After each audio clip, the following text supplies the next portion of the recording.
card because, one, I didn't know it was tomorrow until like yesterday. And Gabriel Rosado, Daniel Jacobs, I don't think much of us is expecting anything besides a Jacob smashing, or at least a victory, I should say. Danny Jacobs never really, to me, it seemed like he doesn't go full out. Like, if he'll play it safe not to get knocked out again. I don't know. That's how I feel about this. I don't really expect anything shocking to happen on that card. I expect Ustinov to knock out Ndongo in some nasty fashion. If he doesn't knock out Ndongo in nasty fashion, I'm going to say it's a disappointment. Ndongo looks a little weak in the body his whole career. Where the hell he's been. Ustinov is supposed to be that guy on that fast track, so I'm expecting a nice knockout from him. Nikola, just another building block and rising up a young star. I forgot who else is on their thing, but the main reason why I'm talking right now is because of what you saw in the headlines, the thumbnail. Emmanuel Tagoe, the Game Boy, taking on Mason Menard. No one's talking about it. I've been looking at Tagoe for a while now, wondering when is he going to do it? When is he going to get that shot?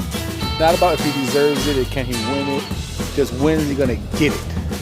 He's been climbing these rankings, chilling in the mid-crease, signing with the Bella, which was a nice break for him. Because once you saw that he had that sign, you figure, okay, somewhere Lou's going to do it for him. He's going to somehow get him in this title fight. At least make sure he get it. Because he's getting it himself by just fighting the WBO's ranking. And here he is, number 3. No one's talking about this. Could be Teofimo Lopez's WBO mandatory. This is it right here. Number 1, Lee Shep. Because you look on Boxing Rec and it says all the rankings are up for the WBO. They haven't been updated. They still got Lomachenko as champion. Number 1 is Lee Shelby. He just lost to Kambosos to become the IBF mandatory for Teofimo Lopez. He went that route. So, number 1 is going to lose his spot. He challenged for a title, lost it. He's out of this ranking. At least he ain't going to be number 1. Number 2 is Ryan Garcia. He's fighting Luke Campbell, and he's in line to win a WBC interim championship. So he ain't going to be no champion and still be number 2 for the WBO. Number 3, Tagoe, Game Boy. Oh man, does that sound funny? Emmanuel Tagoe wins this fight. It's a high possibility he is the next WBO mandatory for Teofimo Lopez. I think it's great. I love it. I don't care who Teofimo Lopez defeats. Just start whooping all his mandatories' ass. I want to see an undisputed champion defend those belts, kind of like a Cecilia Brakus. Get a nice legacy record going. Don't do a Crawford. Don't do. This fucking cop is going crazy. Don't do a Crawford. Don't do a fucking. Well, Usyk defended it once. He did defend it once. Don't do a Crawford. Just get it and go. So it looks like he might go to Australia to get compost. Come back to somewhere in New York.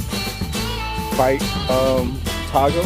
Hopefully you get a crowd by then, but Tagoe has to get past Mason Menard.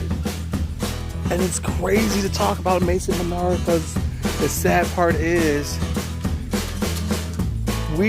Mason Menard is best known for getting knocked out against Teofimo Lopez in a nasty fashion. And before that, he was best known for getting outboxed by David Haney. And before that, losing to Raymond Beltran. So as good as his record is, he knows he has skills, he has talent. He'll beat a C-level lightweight. He'll beat a prospect. But it's shown when he gets to the contender championship level fighters, he's lost each and every fight. So is Game Boy on that level? those level fighters have beaten Mason. Is Game Boy that type of fighter? I believe this is Mason's. I mean, this is Game Boy's. Take away Paulus. I'd probably say this is Game Boy's most talented foe, hardest hitter, best punch selection opponent. He has probably the better boxing IQ that Game Boy has faced in a long time. If you want to take away Paulus, and that being said, like I said, Mason ain't B level. You know, I'm being generous saying he's C level, but he does pack that wallop in right hand, and Tagoe's style could be perfect for that timed right hand. You know, because Tagoe, and I don't get confused, don't fucking bash me. He reminds me of a Chocolatito or Joy Joyce. That style, they kind of bounce on their tippy toes, hop around like a drunken master style, and just flick out punches. Not necessarily to hurt you with every punch, just to touch you, distract you, and then just try and wallop something in the opening. Navarrete does this style very well too. You know, he's bouncing, herking, jerking all over the place, and here just start flinging his arms at you. You know, just as fucking distract you, and does a bow, something comes. So I think Chocolatito does that really well, throwing punches in like various speeds, and all of a sudden he'll fucking pop you or something all the time by doing like an unrhythm movement. You know, Jeff Horn's very good at kind of like a Jeff Horn. You could say Jeff Horn did that shit too against Pacquiao. But I really think of Chocolatito, Navarrete is really good example of that style. And I think Tagoe does that. He, you know, very awkward angles, just touching punches, and then he'll unleash like a 1 or 2 or 3, but they're all just touching punches. And with that just 1, 2 very slow, sloppy, trying to hypnotize you to sleep speed, can that be countered with Mason's right hand? And it's a big question. How is Mason going to come into this fight? Is a co-vet camp? Is he coming into it for a check? You know, not to say he's just going to throw the fight, but is boxing and all the boxers are having a hard time. You know, it's just like, fuck it, I got to fight. I take it. It's against the ranked number 3 fighter in the world. I take it. Who knows if it's a short notice? I just really saw that he's fighting. I looked at the card and like, oh, holy shit. Fucking Game Boy is going to get that chance and no one's talking about it. Except for, of course, you know, Mr.A right here on the Double R2 Boxing Show. That's what we do. Boxing junkies, we cover the 1 through 15.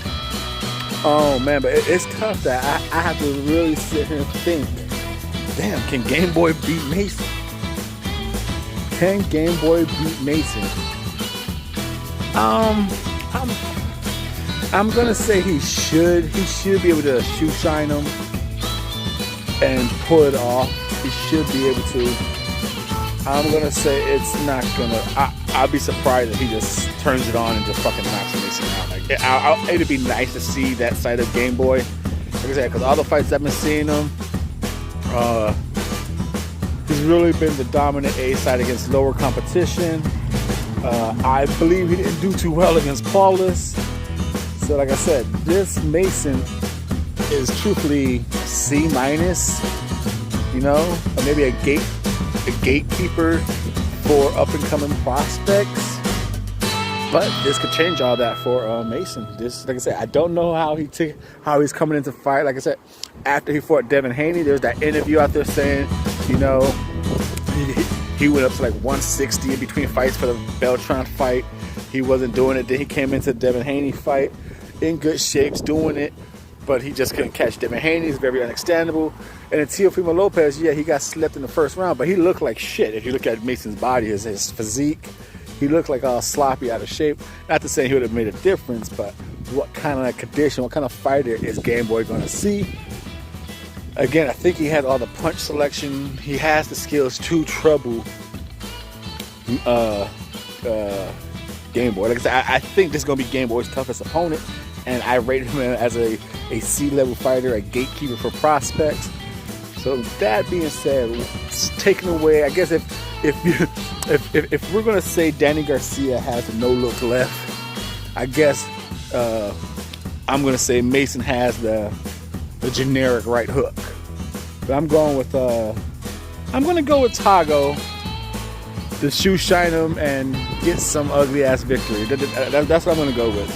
Right here on the Double RT Boxing Show, your host, Mr.A. We're going with number 3, WBO lightweight Emmanuel Tagoe getting a victory and possibly becoming Teofimo Lopez mandatory. Probably no one's talking about this. But yet they always say, well, who's going to fight next, right? But when it happens, who the fuck is he? Who the fuck is he? Well, what the fuck? Why is Teofimo Lopez fighting this guy? But right here it is. You can see it, talk about it, but you won't. We're going with Game Boy.